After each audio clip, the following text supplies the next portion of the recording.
எல்லாரையுமே Jesus temple ministries அன்புடன் அழைக்கிறேன்.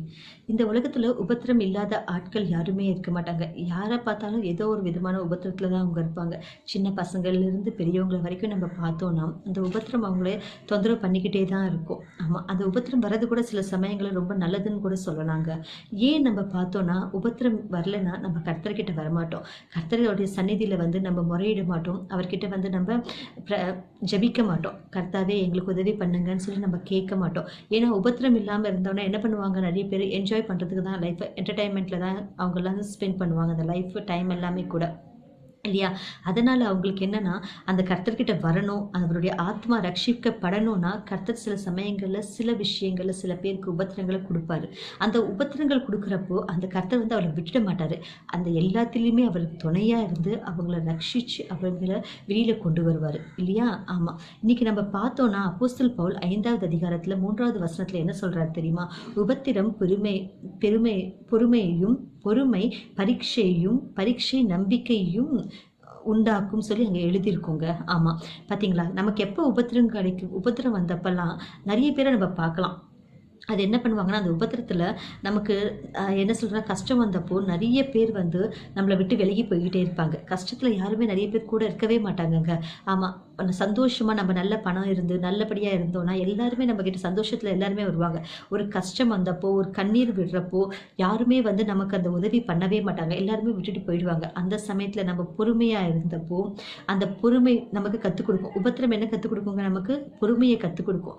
நம்மளை விட்டு எல்லாருமே விலகி போகிறப்போ அந்த சமயத்தில் நம்ம வந்து அந்த பொறுமையை கடைபிடிப்போம். ஏன்னா வந்து அந்த சமயத்தில் புரியும் நமக்கு யார் எப்படிப்பட்டவங்க, யார் நல்லவங்க, யார் கெட்டவங்க, யார் நம்மளுடைய ஆள், நம்மளை நேசிக்கிற ஆள் யார், நம்மளை வந்து விட்டுட்டு போயிடுறவங்க யாருன்னு சொல்லிட்டு இல்லையா. அதே மாதிரி பாருங்கள், அந்த பொறுமையில் கூட நமக்கு நிறைய விதமான பரீட்சைகள் வரும். ஆமாம், அந்த பரீட்சைகள் எப்படின்னா அது வரைக்கும் நம்மளோட சந்தோஷமாக நம்மளோட கடந்து போனவங்க எல்லாருமே, நம்மளோட சந்தோஷமாக இருந்தவங்க எல்லாருமே, நம்ம சிநேகிதர்களாகட்டும் இல்லை குடும்ப மக்களாகட்டும் இல்லை உறவினர்களாகட்டும் யாராக இருந்தாலும் சரி, அவங்க எல்லாருமே என்ன பண்ணுவாங்கன்னா அது வரைக்கும் நல்லா இருப்பாங்க. ஆனால் எப்போ நமக்கு அந்த உபத்திரம் வருதோ அந்த உபத்திரத்தில் நம்ம இருக்கிறப்ப பாருங்கள் அவங்க நிறைய விதமான பேச்சுக்கள் பேசுவாங்க. ஆமாம், இவன் வந்து அந்த மாதிரி ஆடினா இல்லையா, அதனால தான் கர்த்தர் இன்னைக்கு கடவுள் வந்து இவளை இந்த அளவுக்கு அடிச்சுட்டாரு அப்படின்னு சொல்லுவாங்க. இவன் இந்த மாதிரி பண்ணா இல்லையா, இவன் இந்த மாதிரி ரொம்ப அப்படியே கொழுப்பிடிச்சு ஆடினான், அதனால தான் கர்த்தர் அடிச்சாரு. இந்த மாதிரிலாம் நிறைய வார்த்தைகள் வரும். ஆமாம், நிறைய விதமான வார்த்தைகள் நம்ம விழுறப்போ அந்த பரீட்சையை வந்து நம்ம ஃபேஸ் பண்ணுறோம். ஆமாம், அவங்க வந்து பாரு எந்த சூப்பர் சொல்லிட்டு நம்ம பணத்தை செலவு பண்ணுறப்போ நம்மளோட என்ஜாய் பண்ணவங்க எல்லாமே நம்மக்கிட்ட பணம் இல்லைன்றப்போ அவங்க விட்டுட்டு போயிட்டு ஆமாம் நம்மளோட என்ஜாய் பண்ணுவாங்க. அந்த நம்ம பணத்தெல்லாம் அவங்க செலவு பண்ணிப்பாங்க. செலவு பண்ணிவிட்டு அவங்க என்ன பண்ணுவாங்க தெரியுமா, அந்த கடைசி நேரத்தில் ஆமாம் இவன் வந்து பணத்தை சேர்த்து வைக்காமல் கண்ணு மணி தெரியாமல் ஆடினாங்க, அதனால தான் இவங்களுக்கு இந்த மாதிரி நடந்துருச்சு, இவங்களுக்கு அந்த மாதிரி கஷ்டம் வந்துச்சு, இந்த மாதிரி கஷ்டம் வந்துச்சுன்னு சொல்லிட்டு அவங்க எல்லாருமே வந்து அந்த சமயத்தில் நம்மளை பொல்லாத வார்த்தைகளால் நம்ம மனசை புண்படுத்திக்கிட்டே இருப்பாங்க, ரொம்ப கஷ்டப்படுத்திக்கிட்டே இருப்பாங்க. பாருங்க, மனிதர்கள் எல்லாருமே அப்படிதான். ஆனால் நம்ம மனிதர்களை நோக்கி நம்ம நம்பிக்கை வச்சோன்னா இந்த மாதிரி தான் நம்ம வாழ்க்கையில் நடக்கும். அவங்க ஒரு தடவை கூட நமக்கு உதவி பண்ண மாட்டாங்க. அட்லீஸ்ட் சின்ன ஹெல்ப் கூட நமக்கு பண்ண மாட்டாங்க. நமக்கு கஷ்டம் வராமல் சந்தோஷமாக இருந்தால் எல்லாருமே என்ன சொல்லுவாங்கன்னா, ஒரு என்ன சொல்கிறது, சக்கரை இருந்ததுன்னா சக்கரை சுற்றி எறும்புகள் வரும். உங்ககிட்ட பணம் இருந்து நீ ஃபேமில் இருந்தேன்னா உன் சுற்றி எல்லாருமே இருப்பாங்க. உங்ககிட்ட ஃபேம் இல்லை, பணம் இல்லைன்னா உங்ககிட்ட யாருமே வரமாட்டாங்க. ஆனால் கர்த்தர் மட்டும்தான் உங்ககிட்ட வருவார். எதுவுமே உங்ககிட்ட இல்லாமல் இருக்கலாம், எதுவுமே நீ உங்ககிட்ட இல்லைன்னா கூட மனிதர்கள் வராமல் இருக்கலாம். ஆனால் கர்த்தர் உங்ககிட்ட எதுவும் இல்லாத சமயத்தில் கூட கர்த்தர் வந்து உன்னை பாசத்தோட பார்ப்பார் அவர். ஆமாம், உங்ககிட்ட அவர் எதுவுமே எதிர்பார்க்க மாட்டார். உங்ககிட்ட அவர் எதுவுமே வேணும்னு சொல்லி அவர் கேட்கவே மாட்டார். பாருங்கள், அதான் சொல்கிறது, அந்த கர்த்தர் மேலே நீங்கள் நம்பிக்கை வச்சுப்போ உனக்கு உபத்திரம் வந்தப்போ நீ கஷ்டத்தில் இருந்தப்போ மனிதர்கள் எல்லாம் உன்னை விட்டுட்டு போகலாம், ஆனால் கர்த்தர் மட்டும் உன் கூடவே இருப்பாராம். நீ அவர் மேலே நம்பிக்கை வச்சப்போ உன்னுடைய எல்லா கஷ்டத்துலேருந்தும் எல்லா உபத்திரத்துலேருந்தும் கர்த்தர் உன்னை வெளியில் கொண்டு வந்து ஆசீர்வாதமாக வைப்பார். ஆமாம், ரோமன் 5:5 நம்ம பார்த்தோன்னா யாரெல்லாம் உபத்திரம் வந்தப்போ பாருங்க கர்த்தர் மேல நம்பிக்கை வச்சப்போ அந்த நம்பிக்கை வந்து நம்மளை வெட்கப்பட விடாதுன்னு சொல்லி எழுதியிருக்கோம். ஹல்லேலூயா. ஆமா, நீ யார் மேல நம்பிக்கை வைக்கணும்? நீ மனிதர்கள் மேல நம்பிக்கை வச்சனா உன்னை வெட்கப்படுத்திடுவாங்க அவங்க இல்லையா. ஆனா கர்த்தர் மேல நீ நம்பிக்கை வச்சப்போ கண்டிப்பா உன்னை அவர் உயர்த்தி காட்டுவார். அதுக்காக பாருங்க, நம்ம சங்கீதத்துல பார்த்தோம்னா தாவீது மகாராஜா சொல்லுவாரு, என் ஆத்மாவே எதுக்காக நீ வந்து என்ன சொல்றதுன்னா தொந்தரப்படுற, எதுக்காக நீ வந்து ஃபாஸ்டாக கொஞ்சம் அடங்கி இரு, கர்த்தர் மேலே நம்பிக்கை வையின்னு அவர் சொல்லுவார். ஆமாம், நீ எதுக்காகவும் சரி அந்த தொந்தரவு பட வேண்டாம், கர்த்தர் ஒன்று கண்டிப்பாக ஆசீர்வதிப்பாருன்னு சொல்கிறார் அவர். ஆமாம், இன்னைக்கு நீங்கள் கூட உன்னுடைய கஷ்டத்தில், உன்னுடைய வேதனையில், உன்னுடைய துன்பத்தில் யாருமே உனக்கு உதவலைன்னு சொல்லி நீ நம்பிக்கையை இழந்து போயிருக்கியா? கர்த்தர் சொல்கிறாரு, நீ நம்பிக்கையை இழக்காத, நான் உன் கூட தான் இருக்கேன், என் மேலே நம்பிக்கை வை. நீ நம்பிக்கையை இழக்காத, நான் உன் கூட தான் இருக்கேன், என் மேலே நம்பிக்கை வை. நான் உன்னை வெட்கப்பட விட மாட்டேன், நான் உன்னை வெட்கப்பட மாட்டேன்னு சொல்கிறது. நம்பிக்கை உனக்கு எங்கிருந்து வரும்? நீ கர்த்தரை நம்பினா மட்டும்தான் அந்த நம்பிக்கை உனக்கு வரும். ஆமாம், நீ கர்த்தரை நம்பினப்போ கண்டிப்பாக என் வாழ்க்கையில் நான் திரும்பி என்னுடைய பழைய வாழ்க்கையை நான் திரும்பி எனக்கு கிடைக்கும், பழைய ஆசீர்வாதம் எனக்கு திரும்பி கிடைக்கும், நான் இதை விட நல்லா இருப்பேன், பழைய விடவும் நான் இன்னும் அதிகமாக ரெட்டிப்பான ஆசீர்வாதத்தை நான் பெற்றுக்கொள்வேன் சொல்லி நீ நம்புகிற அளவுக்கு கர்த்தர் உனக்கு அந்த நம்பிக்கையை கொடுப்பாரு. பாருங்கள், யோபு நம்ம பார்த்தோம் வச்சுக்கோங்க. யோபுல நம்ம பார்த்தோன்னா இந்த பரிசுத்த வேதத்தில் நம்ம பார்த்தப்போ அந்த வேதத்தில் அதிகமாக கஷ்டப்பட்டவங்க யாருன்னா யோபு கூட ஒருத்தர் இருக்காருங்க. யோபுடைய வாழ்க்கையில் நம்ம பார்த்தோன்னா அவர் ஒரே நாள்லேயே அவர் எல்லாத்தையுமே இழந்து போயிட்டார். தன்னுடைய பிள்ளைகளை இழந்து போயிட்டார், அவர் தன்னுடைய பேர் புகழ் எல்லாத்தையுமே இழந்து போயிட்டார், பணத்தை இழந்து போயிட்டார், அவருக்கு யாரெல்லாம் மரியாதை கொடுத்தாங்களோ அந்த மரியாதையெல்லாம் இழந்து போயிட்டார் அவர். அது மட்டுமா போட்டோம், அந்த அவருடைய பேர் போயிடுச்சு, புகழ் போயிடுச்சு, அவருக்கு அந்த பணம் போயிடுச்சு, பிள்ளைங்க போயிட்டாங்க, வீடு வாசல் ஆடு மாடு எல்லாமே போயிடுச்சு. ஆனால் கடைசியில் பாருங்கள், அவருடைய சரீரத்தில் கூட அவர் ஆரோக்கியம் கூட போயிடுச்சுங்க. அவருக்கு அந்த ஆரோக்கியம் கூட இல்லை, அவர் சரீரம் எல்லாமே அப்படியே எந்த இடத்துலையுமே சரி அவருக்கு அந்த இதில் இன்ஃபெக்ஷன் வந்துருச்சு, அவர் சரீரம் எல்லாமே கூட. அவர் அந்த அளவுக்கு அவர் பாதிக்கப்பட்டிருக்காரு, அந்த அளவுக்கு அவர் கஷ்டப்பட்டிருக்காரு. அந்த உபத்திரத்தில் கூட அவர் என்ன பண்ணார் தெரியுமா? யார் மேலேயும் அவர் மனிதர்கள் மேலே நம்பிக்கை வைக்கல. அவங்க சிநேகிதர்கள் எல்லாமே அவர் கூட உட்கார்ந்துருக்காங்க, அவர் கூட நிறைய பேர் வாதிக்கிறாங்க, அவர் பேசுகிறாங்க. ஆனால் அவர் யாருக்கு பேச்சையுமே கேட்கல. நான் கர்த்தர்கிட்ட மட்டும்தான் பேசுவேன், கர்த்தர் மட்டும்தான் எனக்கு சமாதானம் சொல்லணும், நான் என்ன தப்பு பண்ண சொல்லி அவரோடு தான் கர்த்தரோட தான் அவர் வாதிக்கிறதுக்கு அவர் நின்னாரே தவிர மனிதர்கள்கிட்ட அவர் வரவே இல்லை. அவர் எதுக்காக அப்படி நின்னார்னா அவருடைய அந்த நம்பிக்கை எல்லாமே அவர் எங்கே வச்சிருக்காரு? கர்த்தர் மேலே வச்சிருக்காரு. இன்னைக்கு நீ கூட கர்த்தர் மேலே நம்பிக்கை வச்சுன்னா உன்னுடைய வாழ்க்கையில் எந்த பிரச்சனையாக இருந்தாலும் சரி அது கர்த்தர் கண்டிப்பாக தீர்த்து கொடுப்பார், அவர் வெளியில கொண்டு வருவார் அவர்.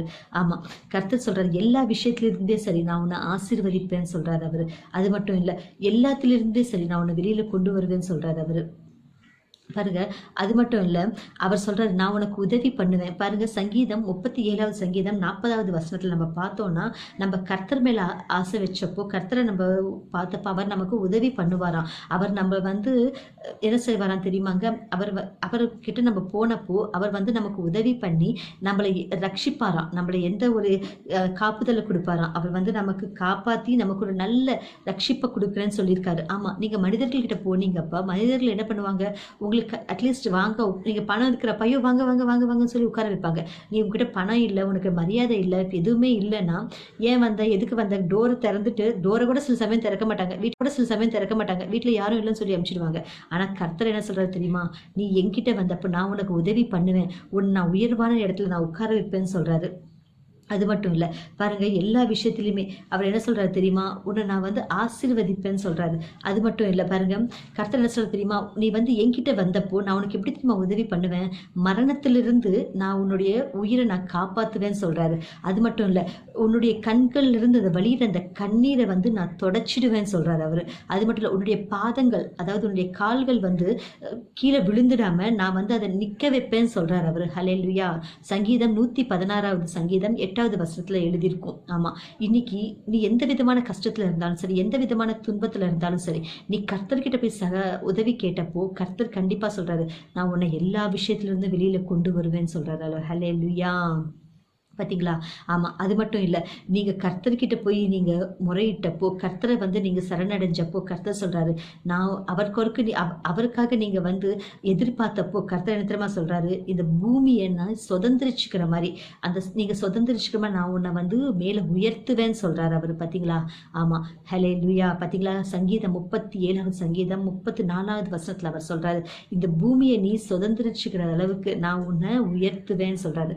எந்த விதமான கஷ்டத்தில் நீ இருந்தாலும் சரி, மனிதர்களை நோக்கி போனேன்னா உனக்கு அவங்க உதவி பண்ண மாட்டாங்க. ஆனா நீ கர்த்தரை நோக்கி போனப்போ, கர்த்தர் மேல நம்பிக்கை வச்சப்போ கண்டிப்பா கர்த்தர் சொல்றாரு நான் இந்த பூமியை நீ சுதந்திரிச்சுக்கிற மாதிரி, அதாவது இந்த துன்பங்கள்ல இருந்து எல்லாத்திலிருந்துமே நான் உன்னை வெளியில கொண்டு உன்னை ஒரு நல்ல உயர்வான இடத்துல நான் உன்னை உட்கார வைக்கிறேன்னு சொல்றாரு பார்த்தீங்களாங்க. ஆமாம், இன்னைக்கு உங்களுடைய வாழ்க்கையில் எந்த விதமான துன்பங்கள் இருக்கலாம், எந்த விதமான கஷ்டங்கள் இருக்கலாம். நீங்கள் கூட யோபு எப்படிலாம் கர்த்தரை மட்டுமே நம்பினாரோ, கர்த்தர் மேலே மட்டுமே அவர் ஆசை வச்சாரோ, அந்த மாதிரி நீங்கள் கூட கர்த்தரை மட்டுமே நம்பினீங்கன்னா உங்களை கூட சொல்கிறாரு கர்த்தர். யோபு நான் 2 மடங்கு ஆசீர்வதிச்சேன். ஆமாம், அவர் இழந்து போனது எல்லாமே திரும்பி அவருக்கு கிடைச்சிது. கர்த்தரோட அவர் என்ன பண்ணாரு? வாதிச்சாரு, சண்டை போட்டாரு. அவருக்கு தேவையானதெல்லாம் திரும்பி அவர் கர்த்தர் கொடுத்தாரு. அவர் இன்னைக்கு நீங்கள் கூட மனிதர்களை நம்பாதீங்க. மனிதர்கள் மேலே நம்பிக்கை வைக்காம கர்த்தர் மேலே மாத்திரமே நீங்கள் நம்பிக்கை வச்சிங்கன்னா கண்டிப்பாக கர்த்தர் சொல்கிறாரு, நான் யோபை ஆசீர்வதிச்ச மாதிரி உங்களை கூட நான் 2 மடங்கு ஆசீர்வதிக்கிறேன்னு சொல்லி பாருங்க. யோபு அவங்க பிள்ளைங்களாம் இழந்து போயிட்ட பிள்ளைங்களாம் திரும்பி கிடைச்சாங்க, வீடு வாசல் கிடைச்சிது. அதே மாதிரி அவருக்கு பேர் புகழ் எல்லாமே ரெட்டிம்பாக ஆசீர்வாதம் கிடச்சிது. அதை விட அவர் முன்னாடி இருந்த பணத்தை விடவும், முன்னாடி இருந்த பேர் புகழை விடவும் அவருக்கு அதிகமான பேர் புகழ் பணம் எல்லாமே கர்த்தர் கொடுத்துருக்காரு, ஆசீர்வாதகரமாக கொடுத்துருக்காரு. இன்னைக்கு உன்னுடைய வாழ்க்கையில் கூட நீ கஷ்டத்தில் துன்பத்தில் இருக்கியா? நீ என்னை மட்டும் நம்பினா கண்டிப்பாக நான் கூட உன்னை யோபுவலே ஆசீர்வதிப்பேன்னு சொல்கிறார் அவர். ஹல்லேலூயா. ஜெபிக்கலாமா? ஸ்தோத்திரம் தேவனே. ஏசப்பா ஸ்தோத்திரம் ஐயா. ஆமாம் ஏசப்பா, எந்த பிள்ளைங்களாம் கஷ்டத்தில் துன்பத்தில் இருக்கோ அந்த பிள்ளைங்களெல்லாம் ஆசீர்வதிங்க தேவனே. ஏசப்பா ஐயா, ஆமாம் ஏசப்பா, யோபு ஆசீர்வதிச்ச மாதிரி எல்லா பிள்ளைகளுமே ஆசீர்வதிங்க ஐயா. எந்த கஷ்டத்தில் இருந்தாலும் சரி, எந்த வியாதியில் இருந்தாலும் சரி, எந்த துன்பத்தில் இருந்தாலும் சரி, அவங்களுக்கு விடுதலை கொடுங்க ஐயா. ஐயா, அந்த மன உடைச்சல இருந்து அவங்களுக்கு சந்தோஷத்தை கொடுங்க தேவனே ஏசப்பா. ஐயா, உங்கள் ஆசீர்வாதத்தோட நிரப்புங்க தேவனே ஏசப்பா. எத்தனையோ பிள்ளைங்க தேவனே ஏசப்பா கதறாங்க ஐயா. அந்த கதறலை நீங்கள் பார்த்துட்டு இருக்கீங்க. அந்த கதறல ஏசப்பா நீங்கள் ஆசீர்வாதமா ஐயா சந்தோஷமா மாற்றுங்க தேவனே. இயேசு கிறிஸ்துவின் நாமத்தில் நீங்கள் மாற்றுவதற்காக நன்றி நன்றி நன்றி. இயேசுவின் நாமத்தில் ஆமென்.